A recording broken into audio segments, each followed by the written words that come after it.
Hi to all of you. Welcome to our video जहाँ पे आज हम लोग क्लास 8 का सेकेंड चैप्टर डील करने वाले हैं जो कि माइक्रो ऑर्गेनिज्म के बारे में बात करेगा। माइक्रो ऑर्गेनिज्म को हम लोग पहले तोड़ते हैं। What is micro organism? तो बोलते हैं micro means small, organism means living being. ऐसा ऑर्गेनिज्म जो कि बहुत ही ज्यादा छोटा है, बहुत ही ज्यादा छोटा, इतना छोटा जिसको हम लोग अपने नेकेड आई से देख भी नहीं सकते हैं। तो ये कहलाता है माइक्रो ऑर्गेनिज्म। पर एक्चुअली जब हम लोग उसको अपनी आंखों से देख नहीं सकते हैं तो ये दिखा कैसे, हम लोग को पता कैसे चला हम लोग को?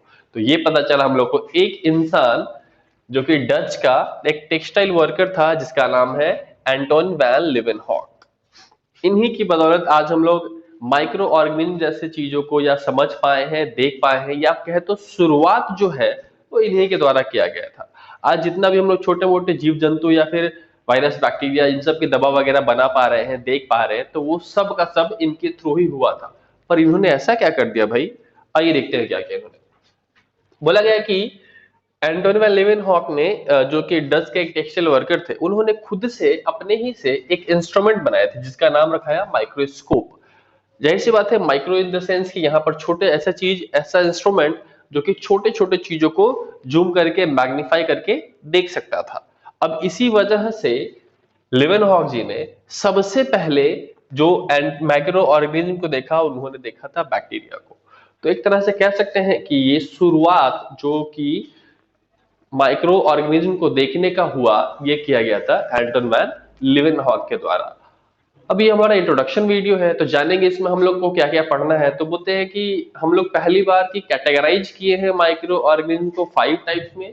5 काइंड्स ऑफ माइक्रो ऑर्गेनिज्म होता है, इनका क्या बेनिफिट्स है, कितनी हार्मफुल है, कहाँ कहाँ पे इनका यूज किया जाता है। जनरली माइक्रो ऑर्गेनिज्म का बात सुनते ही हमारे दिमाग में आता है germs, pathogens. What is germs? तो बोलते हैं कि ऐसा ऑर्गेनिज्म जो हमारे लिए हार्मफुल है उनको जर्म्स या पैथोजन बोला जाता है। पर जरूरी नहीं है कि सारे के सारे माइक्रो ऑर्गेनिज्म हमारे लिए हार्मफुल ही हो। हम लोग इसी चैप्टर में उन सब के बारे में अच्छे से पढ़ने वाले हैं कि कौन से वाले बेनिफिशियल हैं, कौन से वाले हार्मफुल है। बेनिफिशियल है तो कहाँ है और क्यों है, हार्मफुल है तो कैसे है, और इनको ठीक कैसे किया जा सकता है। देखिए, वो पहले ऐसे इंसान थे जिन्होंने बैक्टीरिया को देखा था अपने खुद से बनाए हुए माइक्रोस्कोप से। उनका माइक्रोस्कोप कितना ज्यादा पावरफुल था, तो वो कोई भी एक नॉर्मल चीज को 300 गुना ज्यादा जूम करके देख सकता था। उस समय के हिसाब से बहुत ज्यादा पावरफुल था। अभी तो हमारे पास इलेक्ट्रॉन माइक्रोस्कोप जैसे है कि बहुत ही ज्यादा, इवन वो एटम तक को देख ले रहे हैं। खैर, ये है हमारा 300 गुना पावरफुल माइक्रोस्कोप जो कि लेवेनहॉक जी ने बनाया था। तब वो डच के थे और टेक्सटाइल वर्कर थे वो। अब 5 कैटेगरी में क्या क्या बांटा गया है? तो सबसे पहले बांटा गया है बैक्टीरिया को, उसके बाद है फंगी, उसके बाद प्रोटोजोआ, एल्गी और वायरसेस। यही 5 कैटेगरी है माइक्रो ऑर्गेनिज्म का, जो कि बहुत ही वाइड रेंज में मिलता है हम लोग को हमारे धरती पे। मतलब हम ये नहीं कह सकते हैं कि धरती सिर्फ हमारा और जानवरों और प्लांट्स का है। उनके अलावा कई एक ऐसा अनोखा दुनिया है जिसमें ये लोग भी रहते हैं। अब हम समझ में नहीं आता कि धरती हमारा है या इन लोग का। इन लोग के साथ भी शेयर करना पड़ता है हम लोग को। एक्चुअली ऐसा नहीं है। जरूरी नहीं कि हम जिस चीज को नहीं देख पा रहे हैं वो अस्तित्व पे है ही नहीं। हम लोग को तो हवा भी नहीं दिखता है। आइए देखते हैं इन लोग को बारी बारी से कि ये क्या है पांचों चीज। तो आइए देखते हैं माइक्रो ऑर्गेनिज्म के पहले रूप से। इसको बोलते हैं बैक्टीरिया। इसके कुछ प्रॉपर्टीज मैंने लिखा हुआ है ताकि इसके बारे में हम लोग हल्का सा नॉलेज ले सके कि ये होता क्या है। 8 क्लास में हम लोग माइक्रो ऑर्गेनिज्म के नाम से पहली बार ये टॉपिक देख रहे हैं, वैसे आगे आपको बहुत मिलने वाला है, तो इसको समझते हैं। बोला गया है कि it is a single cell organism. Single cell organism मतलब आपको पता है ये एक ही सेल का बना हुआ होता है, इसमें और ज्यादा सेल नहीं होता है। मतलब एक बैक्टीरिया के लिए एक सेल, एक इंसान के लिए अरबों सेल। बहुत बड़ा कंफ्यूजन है, बहुत बड़ा गैप है, देखते आइए। Singular form of bacteria is called bacterium. ये जो बैक्टीरिया हम लोग पढ़ते हैं ये सिंगुलर फॉर्म नहीं होता है, ये उसका प्लूरल फॉर्म होता है। सिंगुलर फॉर्म को बोला जाता है बैक्टीरियम, और ये हर माइक्रो ऑर्गेनिज्म में होता है। थर्ड पॉइंट है it is larger than virus. Virus जो है सबसे छोटा है माइक्रो ऑर्गेनिज्म की फैमिली में, सबसे छोटा। उससे बैक्टीरिया बड़ा है, मे बी फंगस से छोटा हो, पर बैक्टीरिया जो है वायरस से तो बड़ा है, कंफर्म है।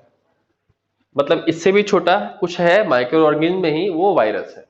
उसका बोला गया there are main 3 types of bacteria. देखिए, बैक्टीरिया को कैटेगराइज किया गया है उसके शेप के अनुसार, मतलब कि बैक्टीरिया अलग अलग शेप होता है। जैसे कि रॉड शेप है, रॉड शेप में बैक्टीरिया रॉड की तरह दिख रहा है आपको, स्फेरिकल शेप में गोल है, और तीसरा है आपके स्पाइरल शेप का है, वो बिल्कुल एक स्पाइरल शेप में आपको दिखेगा, कर्व शेप में दिखेगा। और ये तीन शेप के आधार पे ही बैक्टीरिया को मेनली कैटेगराइज किया गया है। ऐसा नहीं है कि और भी बहुत सिर्फ यही तीन बैक्टीरिया होते हैं, और अलग अलग है, पर मेनली यही तीनों पाए जाते हैं। इनके शेप के आधार पे इनको हम लोग कैटेगराइज करते हैं। उसके बाद है फंगी। फंगी, फंगस, फंजाई, देखिए क्या है, इसको सिंगुलर फॉर्म में बोलते हैं फंगस। फाइनली फंगी तुम्हारा जो है प्लूरल फॉर्म है, और सिंगुलर फॉर्म में आ गया फंगस। ये यूनिसेल्युलर के साथ साथ मल्टी सेल्युलर भी है। अब जाहिर सी बात है, ये मल्टी सेल्युलर है, मतलब इसमें बहुत सारा सेल का कॉम्बिनेशन है। मैं आपको बताऊं कि ऐसा माइक्रो ऑर्गेनिज्म है जिसको आप लोग देख सकते हो, फंगस को। मैं बताऊंगा आपने कहाँ देखा है इसको। Unicellular and multi cellular. Unicellular में ईस्ट आता है, और मल्टी सेल्युलर में आप देख लीजिए ब्रेड मोल्ड है, एस्परगिलस है, पेनिसिलियम है। आप लोग अगर इसको कहीं देखे हैं, ब्रेड मोल्ड आपको जनरली ब्रेड पे दिख जाएगा, जब उसमें भुआ लगता है वो खराब हो जाता हो। या फिर मशरूम भी एक तरह का फंगस ही है, इतना बड़ा मशरूम, उसको फंगस ही बोलते हैं। अब हम लोग पढ़ेंगे क्यों वो कैसे कंबाइन होता है, देखिएगा। मल्टी सेलुलर फंगी जो होता है वो बना होता है हाइफी से। हाइफी एक्चुअली एक तरह का थ्रेड लाइक स्ट्रक्चर है, बाल जैसा स्ट्रक्चर है, उसके बॉडी से बहुत सारा बाल जैसा स्ट्रक्चर निकला हुआ रहता है, उसको हाइफी बोलते हैं ये। और ये थ्रेड लाइक स्ट्रक्चर है जो कि मल्टी सेलुलर ऑर्गेनिज्म में पाया जाता है, यानी मल्टी सेलुलर फंगस में ये पाया जाता है। अब देखिए आगे, they are saprophytic as well as parasitic. ये थोड़ा इंपॉर्टेंट है। What is saprophytic? 7th class में पढ़ना था हम लोग को। सैप्रोफाइट वो होता है जो डेड और डिकेइंग मैटर में पनपता है। जैसे आप देख लीजिए मशरूम, बरसात के मौसम में आपको ज्यादातर वो दिखने को मिलेगा, तो ये सैप्रोफिटिक है। पैरासिटिक में क्या हो गया भाई? तो पैरासिटिक वो होता है जो कि आपके बॉडी के अंदर या फिर लिविंग बीइंग को एज अ होस्ट सेल समझ के उससे न्यूट्रिएंट को गेन करता है, तो उसको पैरासिटिक बोलते हैं। तो फंगस इन दोनों में ही माहिर है, ये सैप्रोफिटिक है और पैरासिटिक भी है, ये दोनों है। इस वजह से इसको जो हम लोग फूड कैटेगरी में नहीं डाल सकते हैं कि वो क्या है, ये दोनों फूड कैटेगरी को फॉलो करता है। ये दोनों मल्टी सेलुलर भी होता है और यूनिसेलुलर भी होता है। तो यहाँ पर ये फंगस थोड़ा कॉम्प्लिकेटेड है और इंटरेस्टिंग भी है। तो अब माइक्रो ऑर्गेनिज्म के तीसरे पार्ट में चलते हैं, जो कि है हमारे एल्गी। एल्गी जिसका सिंगुलर फॉर्म एल्गा भी होता है। देखेंगे ये यूनिसेलुलर है और मल्टी सेलुलर भी है, ये दोनों है। अब यूनिसेलुलर में भी कौन आते हैं? तो यूनिसेलुलर में आते हैं क्लैमिडोमोनास। नाम थोड़ा अजीब होता है बायोलॉजी में, आपको इसकी धीरे धीरे आदत पड़ जाएगी। और मल्टी सेलुलर में होते हैं स्पाइरोगायरा या फ्यूकस। याद रखेंगे, स्पाइरोगायरा या फ्यूकस ये आपका multi cellular form of algae है, और यूनिसेलुलर में आपके आते हैं क्लैमिडोमोनास। उसके बाद दूसरा पॉइंट है, they have autotrophic mode of nutrition. ये थोड़ा अलग है। ऑटोट्रॉपिक मोड ऑफ न्यूट्रिशन का मतलब ये अपना खाना खुद बना सकते हैं, दे आर प्रोड्यूसर। अब ये प्रोड्यूसर है, इट मींस कि इनके पास क्या होना चाहिए? तो ग्रीन पिगमेंट, क्लोरोफिल। याद रखेंगे, एल्गी ही एक ऐसा ऑर्गेनिज्म है, माइक्रो ऑर्गेनिज्म है, जो कि अपना खाना खुद बना सकता है क्योंकि इसके पास क्लोरोफिल होता है। अब क्लोरोफिल है तो ये ग्रीन कलर का होगा, पक्का कंफर्म। और ये रहते हैं पानी के पास, पानी में। नॉर्मली गांव वगैरह में कल जहां होता है, पानी का सोर्स वहां कंटिन्यूसली बहते रहता है। या आप देख सकते हैं रोड पे अगर बहुत दिन तक पानी लग जाए तो वो रोड पे ग्रीन ग्रीन कलर का आपको काई दिखेगा, वही है हमारा एल्गी। एल्गी। फोर्थ है protozoa, singular form protozoan, Chinese नाम लग रहा है ये। प्रोटोजोआ जो है ये यूनिसेलुलर होता है, इसमें कोई छेड़छाड़ नहीं, ये सिर्फ और सिर्फ यूनिसेलुलर है। और ये है हेट्रोट्रोपिक मोड ऑफ न्यूट्रिशन, ये अपना खाना खुद नहीं बना सकता है, इसको डिपेंडेंट होना होता है किसी और पे। अब देखेंगे आप इसमें से कुछ को पहचानते भी होंगे। कुछ एग्जांपल्स हैं आपके अमीबा। अमीबा का नाम आपने सुना होगा 7th क्लास में। अमीबा का फूड सिस्टम आपने देखा होगा, रेस्पिरेटरी डाइजेस्टिव कैसे करता है, वो सारा का सारा आपको दिखा होगा अमीबा में। पैरामीशियम, ट्रिप्नोसोमस और प्लाज्मोडियम। आप शायद प्लाज्मोडियम को भी जानते हैं, जिनकी वजह से हम लोग को मलेरिया होता है। लास्ट और सबसे deadly virus, smallest from all micro organism. कहते हैं ना कि जो चीज जितना छोटा होता है वो उतना ही खतरनाक होता है, और वायरस उसी का एक बेस्ट एग्जांपल है। आप देख रहे हैं कि एक छोटा सा वायरस जिसको कोविड-19 कहते हैं, पूरे दुनिया में तहलका मचा के रखा हुआ है। सोचिए, they are the smallest form of all micro organism, ये सबसे छोटा है। हम वायरस के, बैक्टीरिया के बारे में भी आपको बताए थे कि बैक्टीरिया जो है वो वायरस से बड़ा है, मतलब वायरस बहुत बहुत बहुत ज्यादा छोटा है। दे आर नॉट सेल, लीजिए अब ये सेल ही नहीं है, मतलब यहाँ पर यूनिसेलुलर बात कर रहे थे पर ये सेल ही नहीं है। क्यों नहीं सेल है? क्योंकि इनके पास सेल ऑर्गेनिज्म नहीं है, सेल ऑर्गेनिज्म नहीं है, cell organelle, sorry, cell organelle नहीं है। इस वजह से कहते हैं कि ये सेल ही नहीं है, क्योंकि सेल होने के लिए आपको इसमें सेल ऑर्गेनेल होना चाहिए। हमारे बॉडी में भी सेल ऑर्गेनेल होता है, प्लांट सेल में भी सेल वॉल होता है, जो कि एक बॉर्डर देता है कि हाँ भैया इतना दूर में हमारा एक सेल है, उसके बाद दूसरा सेल उसके बाद होगा। तो वायरस वायरस के पास ये है ही नहीं, इस वजह से इसको हम लोग सेल मानते ही नहीं है। तीसरा है, ये बना होता है जेनेटिक मटेरियल से। आप लोग सुने होंगे सीरियल वगैरह, मूवी वगैरह में, डीएनए टेस्ट करवाओ, जेनेटिक कोड मिलाओ, मेरे पेरेंट्स मेरे जैसे दिखते हैं या मैं अपने पेरेंट्स की तरह दिखता हूँ क्योंकि हमारे बीच जेनेटिक कोड ट्रांसफर हुआ है।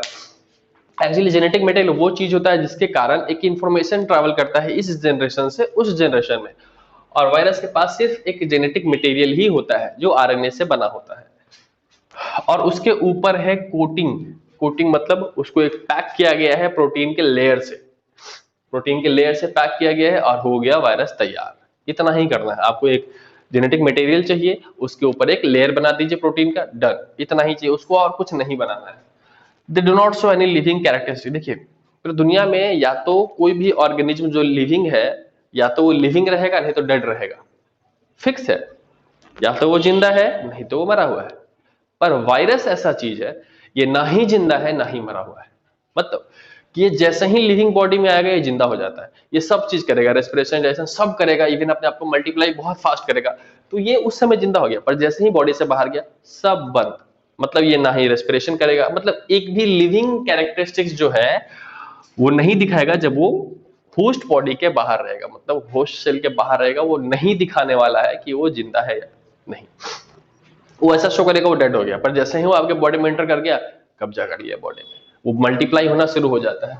यहाँ पर कुछ एग्जांपल लिखेंगे वायरस का। सबसे पहले तो कोविड-19 है, दूसरा इन्फ्लुएंजा वायरस है या बैक्टीरियोफेज है, ये सब वायरस के एग्जांपल है। हमारा इंट्रोडक्शन वीडियो हम लोग यहीं ओवर करते हैं। अगले क्लास में, इस वीडियो में, अगले वीडियो में हम लोग चैप्टर के डीप में चलेंगे और देखेंगे कि इसका और क्या क्या खासियत है, क्या सच में माइक्रो ऑर्गेनिज्म हमारे लिए इतना ज्यादा हार्मफुल है, अगर है तो सीधा खत्म क्यों नहीं कर देते उनको। चलिए मिलते हैं अगले क्लास में, टेक केयर, बाय।